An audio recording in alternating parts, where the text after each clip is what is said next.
एक बार भगवान श्री कृष्ण और अर्जुन कहीं भ्रमण कर रहे थे कि रास्ते में उन्हें एक निर्धन ब्राह्मण भिक्षा मांगते मिला। अर्जुन को उस पर दया आई और उन्होंने उसे स्वर्ण मुद्राओं से भरी एक थैली दे दी। ब्राह्मण बहुत खुश हुआ और अपने सुखद भविष्य के सपने देखता घर लौट रहा था, लेकिन दुर्भाग्यवश रास्ते में एक डाकू ने उससे थैली छीन ली और बेचारा ब्राह्मण फिर भिक्षा मांगने लगा। अगले दिन अर्जुन ने उसे उसी हालत में देखा और कारण पूछा तो ब्राह्मण ने सब बताया। अर्जुन को दया आई और इस बार उन्होंने उसे एक कीमती मणि दी। ब्राह्मण ने चोरी के डर से उसे घर के पुराने घड़े में छिपा दिया, लेकिन उसी दिन उसकी पत्नी ने पानी लाने के लिए वही घड़ा उठा लिया और नदी में डुबो दिया, जिससे मणि भी बह गई। जब ये ब्राह्मण को पता चला तो वो फिर से भाग्य को कोसते हुए भिक्षा करने लगा। अर्जुन ने ये सब सुना तो निराश होकर बोले, प्रभु लगता है इस ब्राह्मण का भाग्य ही खराब है। श्री कृष्ण ने मुस्कुराते हुए ब्राह्मण को सिर्फ 2 पैसे दिए। अर्जुन को आश्चर्य हुआ और बोले, प्रभु मेरी थैली भर मुद्राएं और मणि उसका भाग्य नहीं बदल सकी, तो 2 पैसों से क्या होगा। कृष्ण ने कुछ नहीं कहा और अर्जुन से कहा कि देखो क्या होता है। ब्राह्मण सोचते हुए जा रहा था कि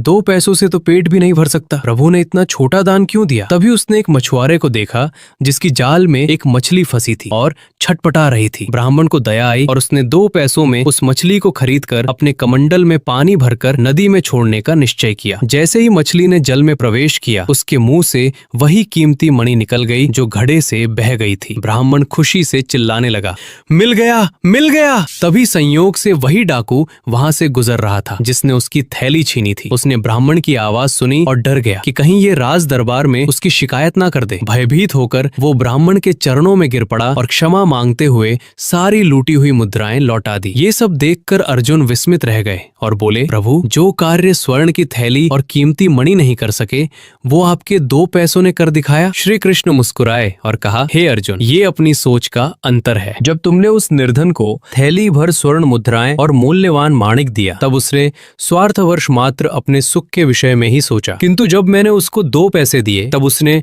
दूसरे के दुख को भी अनुभव किया। सत्य तो ये है कि जब आप दूसरों के दुख के विषय में सोचते हैं और जब आप दूसरे किसी जीव का भला कर रहे होते हैं, तब आप ईश्वर का कार्य कर रहे होते हैं और तब ईश्वर आपके साथ होते हैं, क्योंकि परहित से भरा कोई धर्म नहीं है।